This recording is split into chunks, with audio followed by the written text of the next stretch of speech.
I'm your host, Pauline Joseph, and today we're discussing digital banking and joint accounts. How do they work with Heather Alexis-Martin? She currently holds the position of branch manager of the Port of Spain location of JMMB Bank. She has been in the financial sector for over 30 years and has experienced skills in operations, retail, and commercial banking, and of course, business planning. She remains passionate about client experience and always has a client's best interest at heart. And before we went live, I was like, now I know who the branch manager is. I'm going to walk in and be like, where's Heather? And on that note, where's Heather? Bring her in.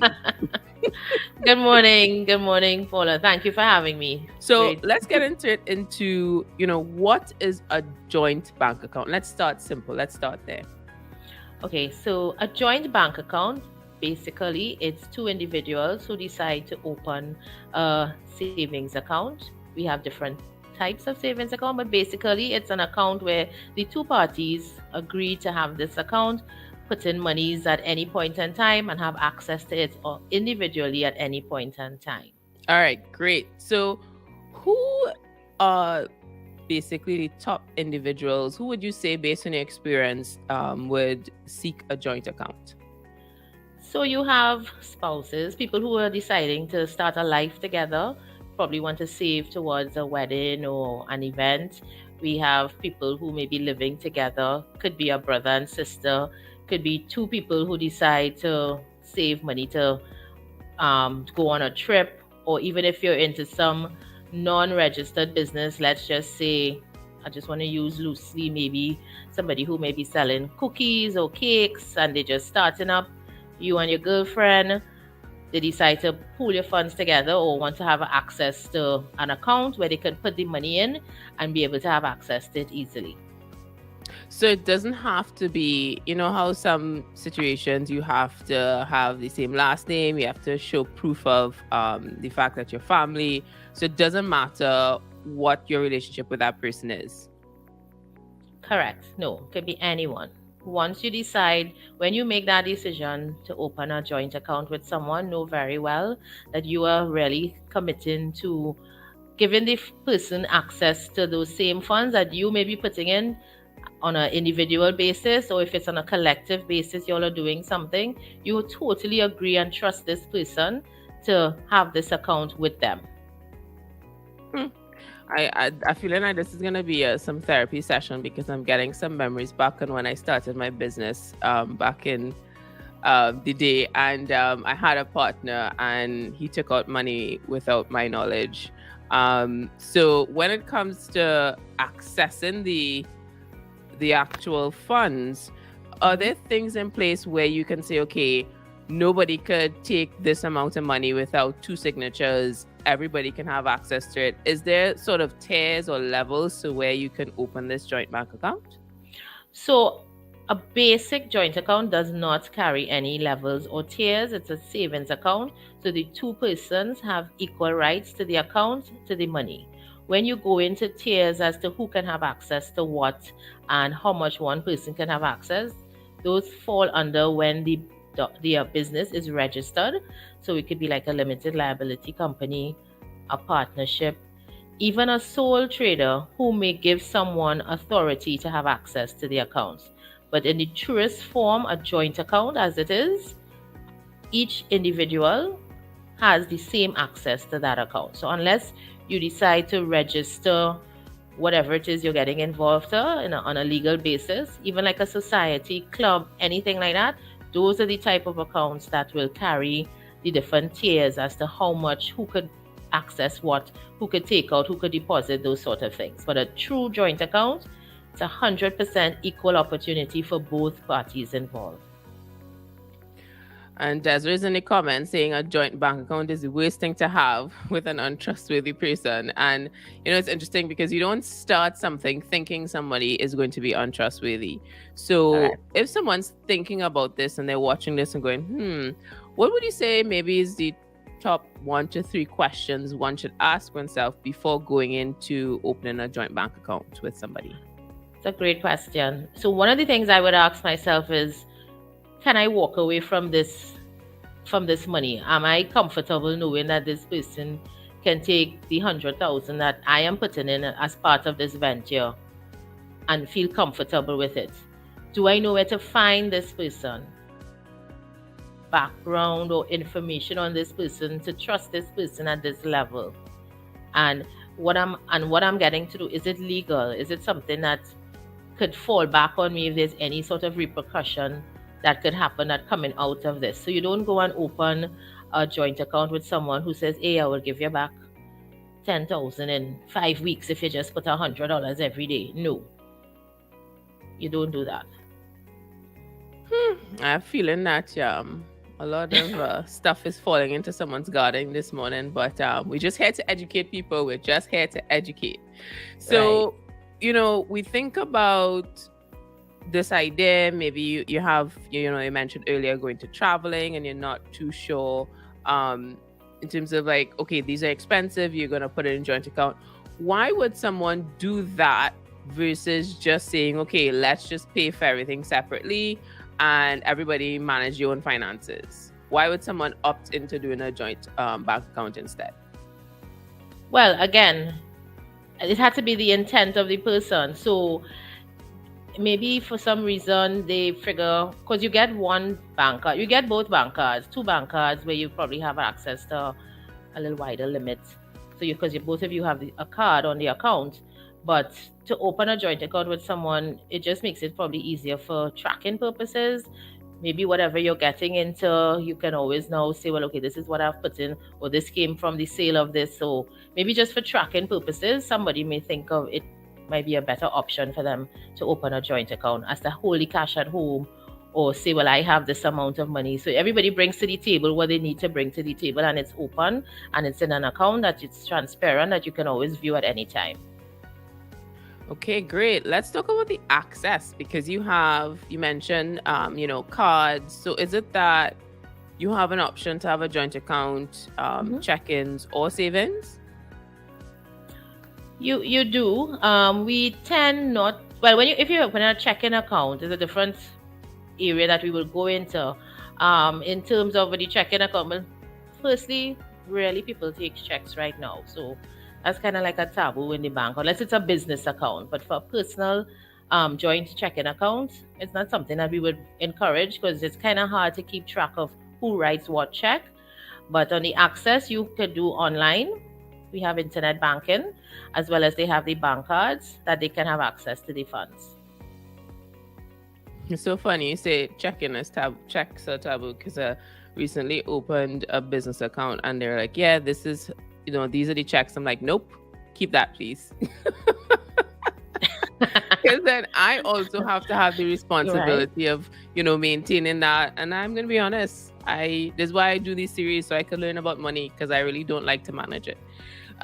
So when it comes to the card side of things and accessing it, I think that's a really good point where you mentioned, each individual will have access to the funds via card, because obviously it's convenient as well. But when it comes to the amount of people on this account, is it limited to 2 persons? Yes, for the joint account, 2 people. I think anything outside of that will now have to be classified as a society, a club, or a non-profit organization, and we would ask you to go and get registered. So you'd fall under that chapter, so it'll be a different gamut. So that's where you can put in the regulations for the levels of lines of people who may want to access or deposit a certain amount. But we wouldn't have 2 and 3 and 4 people on a joint account. Like the name dictates, a joint, it's 2 people.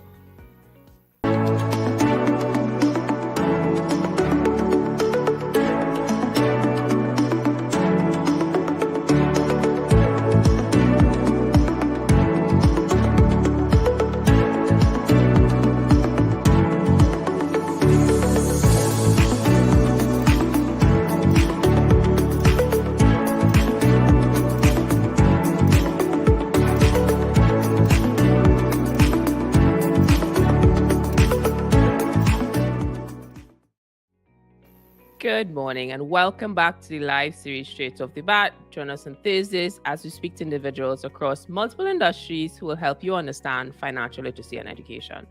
I'm your host, Pauline Joseph, and today we're discussing digital banking and joint accounts and how do they work with Heather Alexis-Martin. If you're joining us from YouTube, thank you so much. Don't forget to like and follow our page to continue seeing content that'll help you manage your money. Shout out to Anil on YouTube. Good morning to you. Thanks for joining us again this morning. So we're going to bring Heather back in. She is joining us as the current holder of the position of branch manager of the Port of Spain branch of JMMB Bank Limited in Trinidad and Tobago. And with over 30 years in the financial sector, we have much to learn from Heather. So today we want to find out what exactly do we need to open that joint bank account. So you need one form of national identification, ID card, DP, one utility bill in your name, has to be 3 months old, and utility bill meaning not an internet, not a cell bill, has to be telephone, water, a recent payslip or a job letter. The payslip must be stamped though if you're using the payslip alone, because we either take a job letter or a payslip, and the minimum opening account requirement is $250. Okay, thank you for that. And when it comes to the joint opening of the account, each person has to have these things, or one person can have it? Each person has to have it. And I'm seeing a comment from Desiree, just to address it because it forms part of the conversation. She's asking why haven't legal financial bodies seen it fit to have a tier for dual signatories on a basic joint account. The reason being, in the past, you would find banks would give you the options to have a joint account where both parties have to sign. That has become very administrative because if one party is, that money just gets locked up in legality. If the person doesn't have a will, so it's not an automatic thing.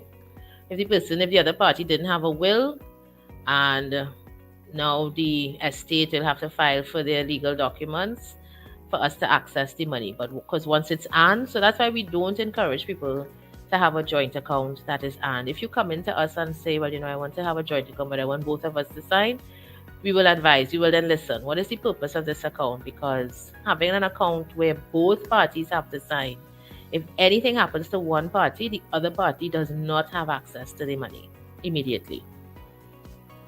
And let's expound on that from the legal aspects when it comes to, yes, Desiree, she realized she wasn't sure, she didn't think about that. But from a legal perspective, we don't have a future ball to know what's going to happen. Correct. So in the event that, someone is in a coma, something has happened to that person, what's actually going to happen to that money, because you both decided this is something that's going to happen. So just kind of share a little bit more on that, please.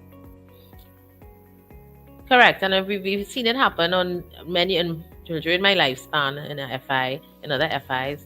I've seen it happen where, you have an account with and the person passes, and for some reason the estate or the other party, whoever is the next of kin, will come in and say, well, okay, she was on the account with John, why I can't get the money? And John is like, well, the money in there now is my money, and the estate now is, and it's be a whole legal battle. So that's why having or taking the decision to have a joint account, like I said, you have to make sure again that you trust the person, you're willing to walk away from that money if anything was to happen. If you wake up one morning and come into the bank and see the money gone, you'll be like, okay.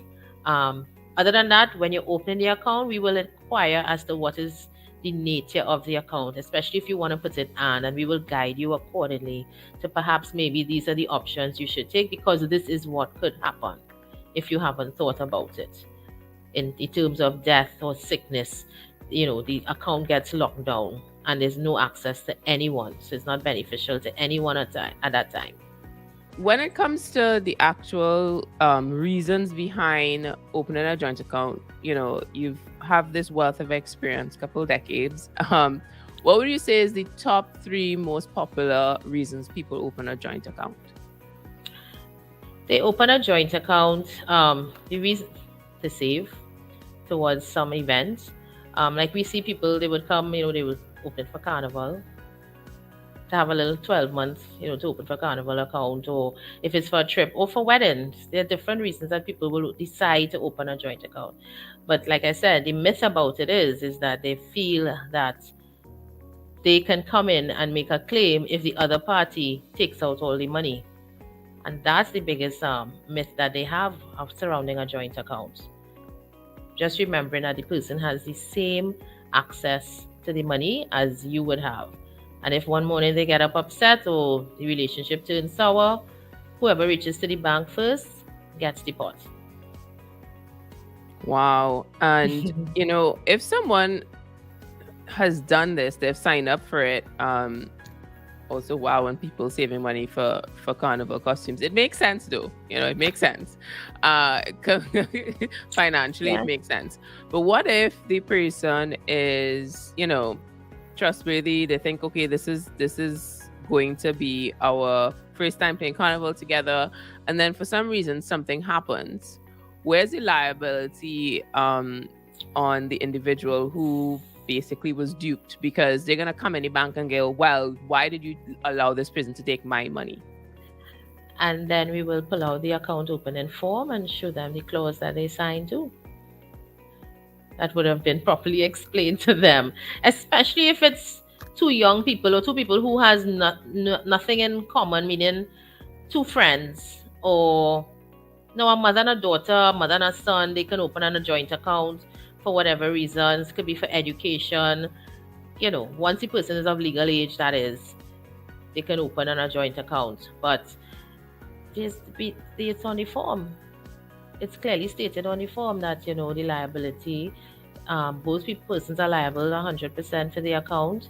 They have access to the account 100%, and the bank is not liable if one is to come in and access the funds or take out the funds without the other knowing.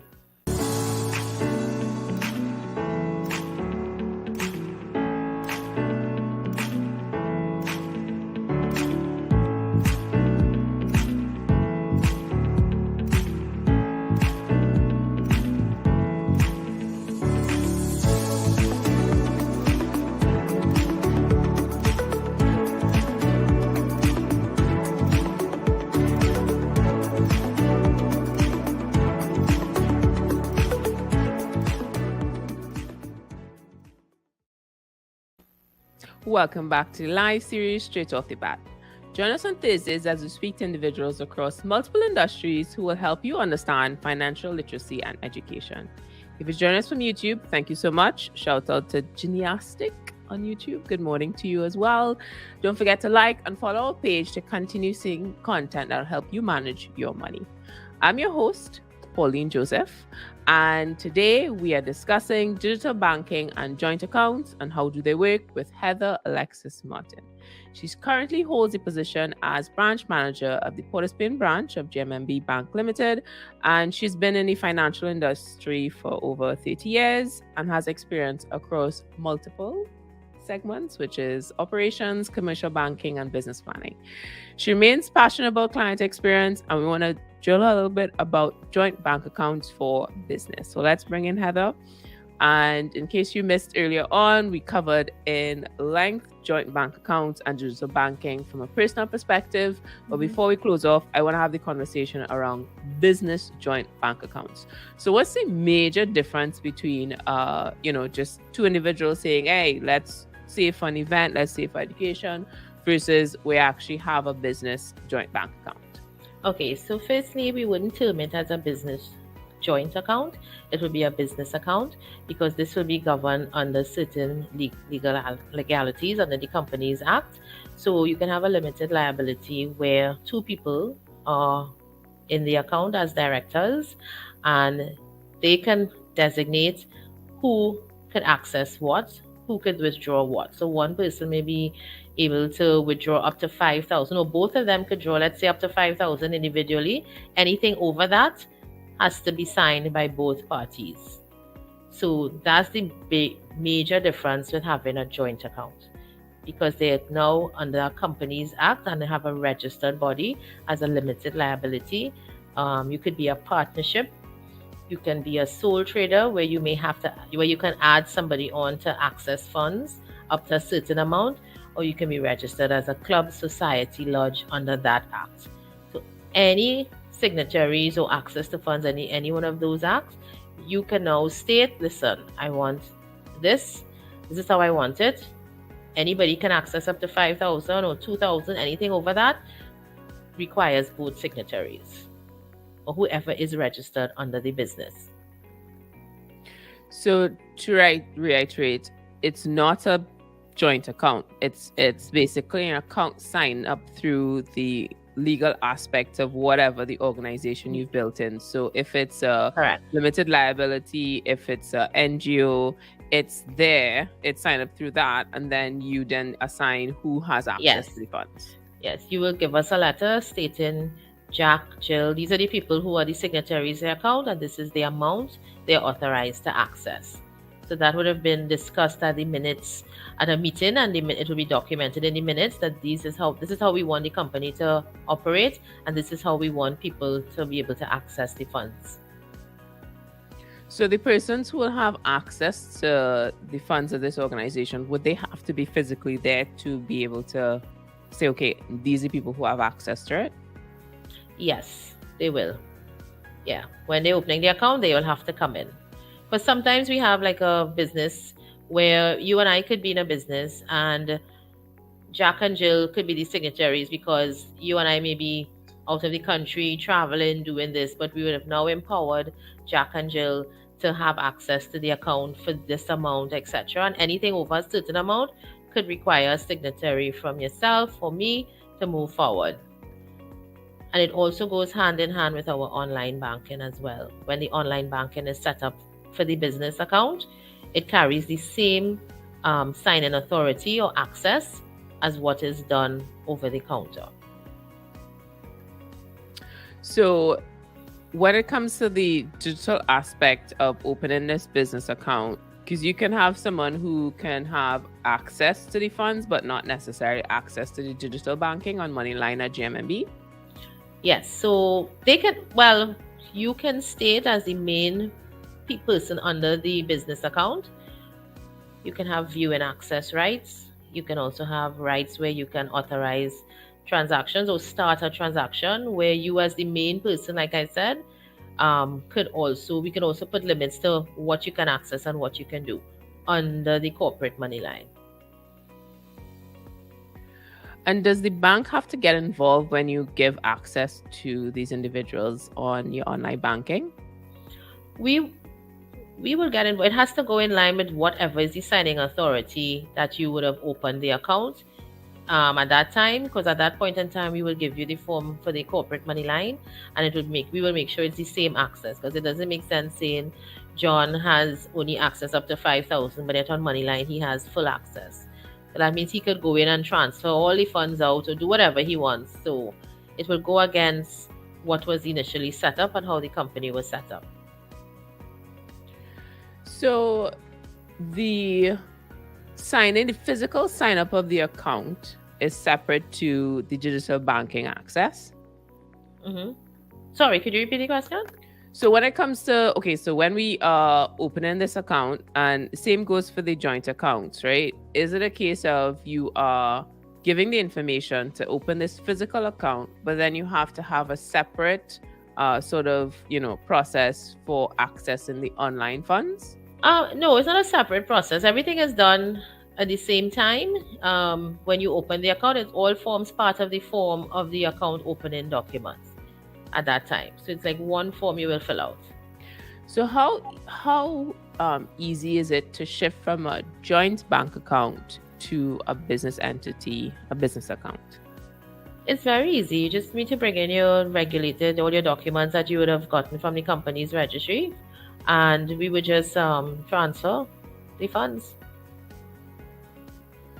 Okay, so I'm going to put you in the hot seat for a second because we're almost done, and I like to finish with a little spice. So I've seen. so I've seen. Don't worry, it's okay. It's okay. Do you think if you're going to give you a magic 8 ball, that it will come a point in time because this is not a Trinidad specific question, because I actually opened an account in New York and I had to physically go in. Like, I couldn't open it without physically being there. But do you think it'll come a point in time where Trinidad will see being able to open a bank account without having to go to a branch?